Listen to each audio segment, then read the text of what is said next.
At the 2021 Royal Rumble, Edge entered first and outlasted 29 other men to earn a spot in the main event of WrestleMania 37.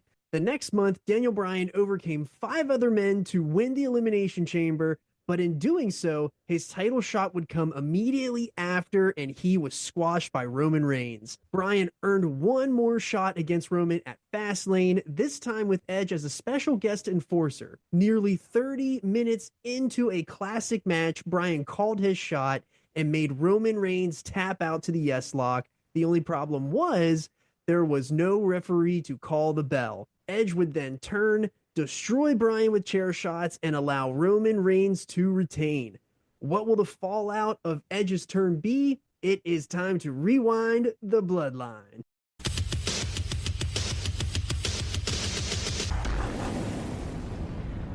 Before we get started, don't forget to acknowledge us. If you are new to what we're doing here, we are taking you back through the entire Bloodline story, and WrestleMania 37 is right around the corner, so please go back and check out the rest of the uploads on the channel. We really appreciate all of you checking out last week's Fastlane episode. We loved it. We're glad that you all loved it. Teddy, we are coming off this excellent main event and a major angle at Fastlane. Meltzer called this specific episode of SmackDown that we're talking about today as one of their best episodes of the year because of the focus on the key matches for the brand for WrestleMania. So let's get to it. We are at the March 26, 2021 episode of SmackDown. The show starts with the recap from Fastlane last Sunday. We have Daniel Bryan with the chair, demolishing Edge's elbow, Roman going for the spear, Bryan rolling him into the S-lock, and Roman tapping out. We then get the dramatic freeze frames of Edge hitting both men with chairs,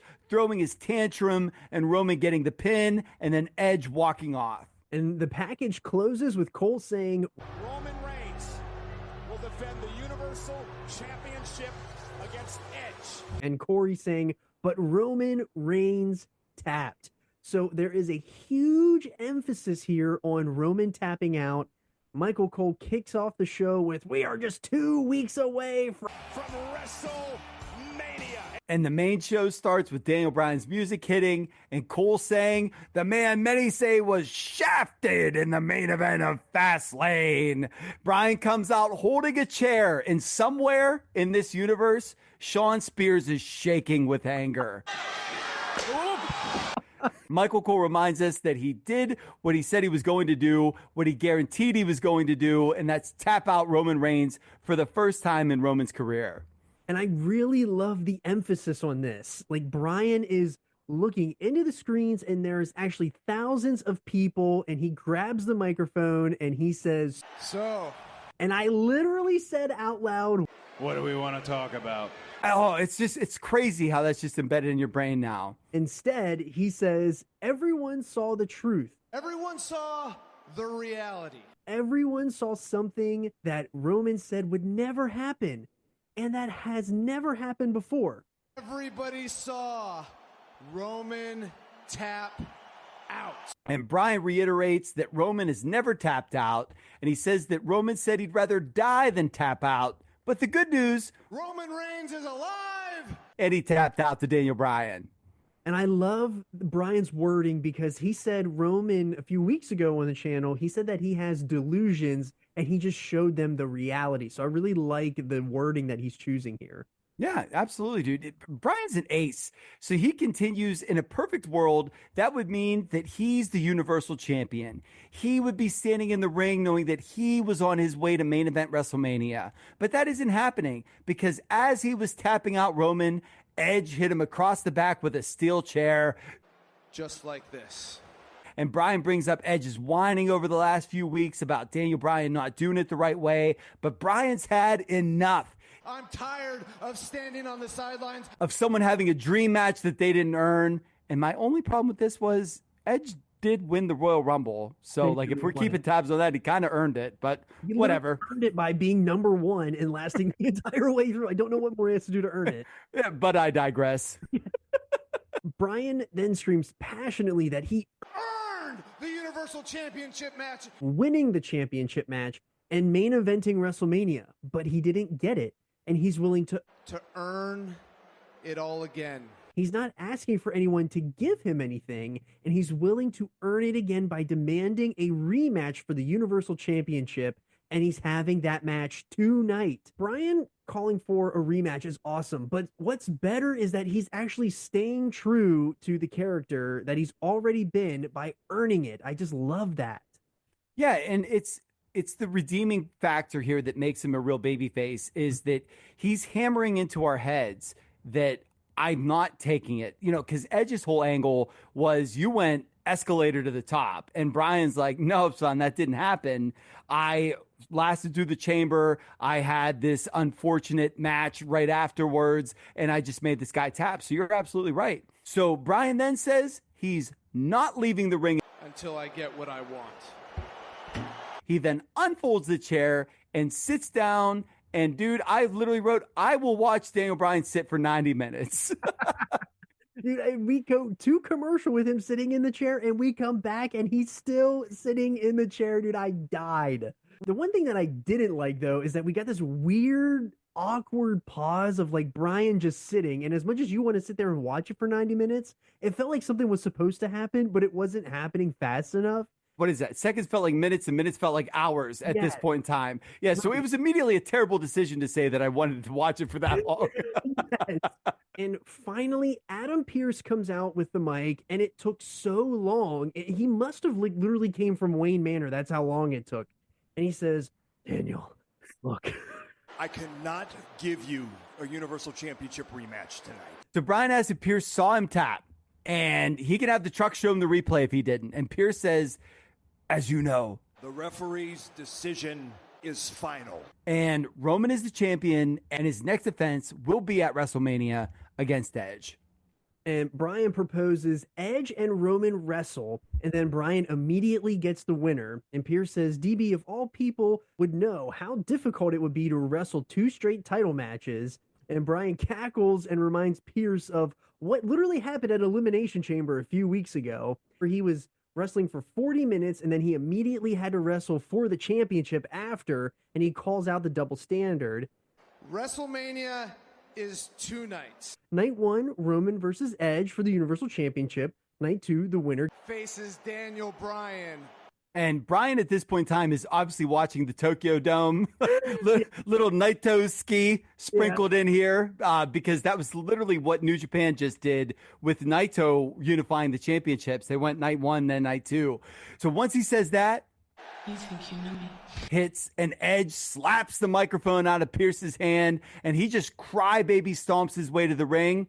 He then demands a microphone once he gets into the ring. And I'm like, dude, you just knocked one out of Adam Pearce's hand. Yes. Take that. Yes. And Edge says that he sat back. I've watched you act altruistic. Bryan says this could be his last Mania. Every match in here could be my last match. For the last 10 years, he's dreamed of getting this back. And the second night of Mania is 10 years to the day he announced his retirement. This is my dream. And Bryan wants to take that away. And Edge reminds Bryan that he won the Rumble, came in at 1. I outlasted everyone in that match, you included. Bryan lost twice to Roman Reigns, and Bryan doesn't deserve the match at WrestleMania. Edge calls Bryan an SOB. You son of a... Oh. Bryan takes him down. Edge throws him off, and then he spears Daniel Bryan. And now Edge is looking at the chair. He's seething. He's lining him up. And he nails Bryan in the ribs with a chair shot. And I said, dude, should have hit him in the elbow for a receipt. That's what I'd have done. I'd have measured up the elbow. Put one right on the point. And this is the Edge that I love. He really is like the ultimate. He's not quite ultimate opportunist, but he's just got an edge to him. Well, and that was what got him over was whenever he was willing to get dirty, and that's what he's doing here. So Edge slinks out of the ring. He slowly backs up the ramp as Bryan toils in pain. And oh man, we get a video for in 2 weeks, and then we get Fire and Torment and all this stuff with Alexa and Burnt Fiend and Randy, and I can't wait for WrestleMania. Even though I know that this is one of the worst matches I've ever seen. Yes. But I just can't wait for it. We come back and Roman is sitting in the leather chair. Roman tells Paul, bring me Adam Pearce, and Paul responds, with pleasure. And Roman then tells Jay to go with him. Use force if you have to. And Jay asks if he's sure, and Roman says, What are they gonna do? Fire us? And Jay walks off, and Roman is brooding over this. After Seth beats Nakamura and Cesaro runs Seth off, we go backstage again, and Roman is in the chair. And they both look up as Adam Pearce and Jay enter the scene. And Paul says, Adam Pearce, your tribal chief, Roman Reigns. And then Paul says the same Adam Pearce who was pressured into making a very bad decision, which they are very glad he didn't make because you... And he tells Pearce, we don't thank you. You thank us. And Roman then tells Pearce that at WrestleMania, he only gets Roman for one night and one title defense. Now he can thank them. And Pearce says that he understands Roman's point. In fact, I'm almost inclined to agree with it. There's several other things for him to consider, and everyone will have his decision by the end of the night. Excuse me. We then get a tease for Sammy being on the KO show. We come back to Pearce walking backstage. Edge cuts him off, and he's irritated that Pearce is going to reward Daniel Bryan for everything he's trying to pull. And he reminds Pearce that he won the Rumble, and what's there to even think about? Pearce says, my job is to get all the facts. Make the decision, and tonight, that's what he's going to do. Let's hope you make the right decision, or else. And I really like that Pearce has a spine here. He's not just giving in to what everyone wants. He's actually like being a general manager. I like. Yeah, we finally get some evolution of character. It's nice. So KO and Sammy's segment ends with KO laying out Sammy and accepting his challenge for WrestleMania. And then we are told that YouTube star Logan Paul is going to be here for Sammy's documentary premiere next week. So we got a little Logan Paul tease. This is like the start of it all. And a future opponent in the Bloodline Rewind. So we go back to Pearce on his phone, and Daniel Bryan comes up and reminds him that Bryan himself used to be a GM. He understands what Pearce is going through, but deep down, Pearce knows the decision. All you have to do is make it. And this is a clever little layer here because Daniel Bryan was a GM, so he could empathize with Pearce in this situation. I thought that this was really well done. Yes. So after this, we have Bianca beating Natalya. She then eats a backstabber by Banks after the match, and we'll cover that in 2 weeks. Afterwards, we cut backstage again, and Roman is back in the chair. You must be lost in some moves. What you doing? He says if he was going to attack Jay, it would have already happened. And Roman calls off Jay and says, it takes a lot of balls to come in here like this. I almost respect it. And he stands up, he gets face to face with Edge, and he tells Edge if Edge doesn't get to his point, I'm going to let the pit bull off his leash. Like that line a lot. How'd that work out for him last week? And then says that Daniel Bryan is here to steal the spotlight, just like 2014. You got the stroke you say you got. Maybe now it's time to use it. Because if Daniel Bryan's involved, Edge doesn't have to beat Roman. He can beat Daniel Bryan for the Universal Championship. And while he's saying this, dude, Paul just has the longest face in the background. Yes, I love that, like, now Edge, he's really being the real Edge character, and he's trying to put seeds of doubt in everybody's mind of what they should and shouldn't do. And then we come back from break, and we get the Mania card rundown, and then after Rey Mysterio beats Dolph Ziggler, Adam Pearce is announced, and he's making his way to the ring. He walks up the steps, Roman's music immediately hits, and Roman comes out with Jay and Paul, and it is just straight to business. There is no pyro tonight. Usually, we're getting Roman coming out to all this pomp and circumstance, and Roman just went straight to the ring. Dude, Roman got a full entrance when there was 15 minutes left on TV for a cage match. That he wasn't just to sit outside. Yeah, just to sit outside. So Roman walks straight into the ring. He circles Pearce, and we go straight to break. And we come back, and we got the can chants now saying... Roman is just sitting there seething. Edge's music hits, and now he gets all the pyro. And Roman's immediately starts barking at Pearce, and I hope so bad it's about the fireworks, dude. Yes, it's just straight pyro envy. So Edge is pacing back and forth in the ring. Daniel Bryan's music hits. Bryan enters, and Pearce thanks everyone for joining him and says, certainly has been one of those nights. And Pearce says he understands everyone's concerns. He understands why Roman and Edge wouldn't want to compete twice in one night. And he understands why they wouldn't want to compete against each other one night and then defend the following night. Again, that makes sense. But what Daniel Bryan says Also makes sense. there's a double standard, and he deserves another opportunity at the Universal Championship. And Pearce continues. He says Roman's also right. He'll defend one time at WrestleMania. So Pearce's decision is as follows. The three of you will compete in a triple threat match. Graves then says that Daniel Bryan gets his wish, and Roman starts sounding off on Pearce, and then Bryan and Edge just start teeing off on each other. Right now, Bryan and Edge going at one another. This cannot. Bryan gives Edge the drop kick in the corner. Roman nails Bryan with a Superman punch, and then he starts the ground and pound on him. Jay is outside, and Roman tells him to get a chair. Jay slides in a chair. Roman picks it up, but he is speared by Edge. Jay slides in, but he eats a spear too. And the other challenger in Daniel. Edge then takes the chair, and he starts wailing on Roman and Daniel Bryan. Cole says that Edge is snapped. Edge puts the chair under Roman and Bryan's head to set them up for the concerto. And Edge gets a chair. Unleashing on Jey Uso, punishing Uso. Jay runs in again to save Roman, and he eats about 4 of the nastiest chair shots you will ever see. Roman is able to roll out. Daniel Bryan gets under the ropes, but Edge grabs his boot, and he gives DB an elbow, and he sets him up for the concerto again, but the geeks all come down, and they try to stop him. Edge nails 2 of them with chair shots, and Bryan is able to roll out, and Edge takes a chair and sits down right in the middle of the ring. And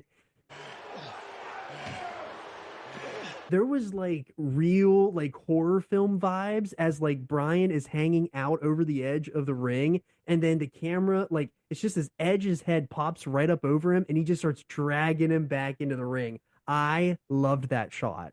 Yeah, I agree. It's almost like Scream, like the garage door scene. If you're familiar, I know exactly what you're talking about. Good call, man.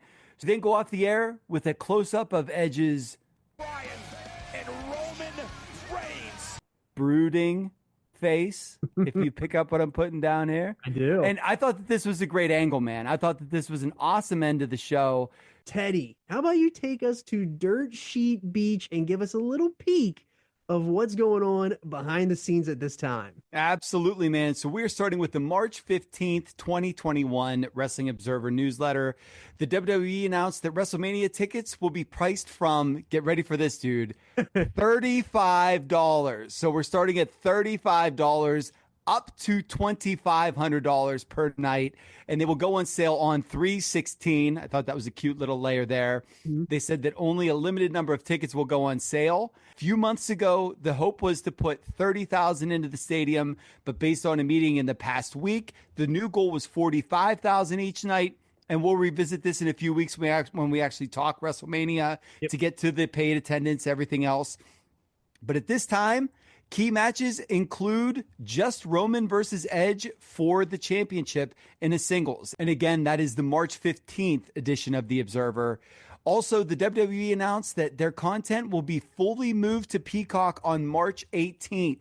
So the plan is for a complete migration of the 17,000-hour library that was on the WWE Network to be fully finished by SummerSlam. The WWE Network will remain accessible in the U.S. through April 4th. So we have the true sunset of the WWE Network in the U.S. going on as we speak in this timeline. And for a glimpse of where we are overall in the wrestling timeline, Paul Heyman went full Paul Heyman, alluding to Christian recently signing with AEW on Talking Smack. He said to Edge, "Your best friend in this world knew he was going to become Roman Reigns' target just to get into your head."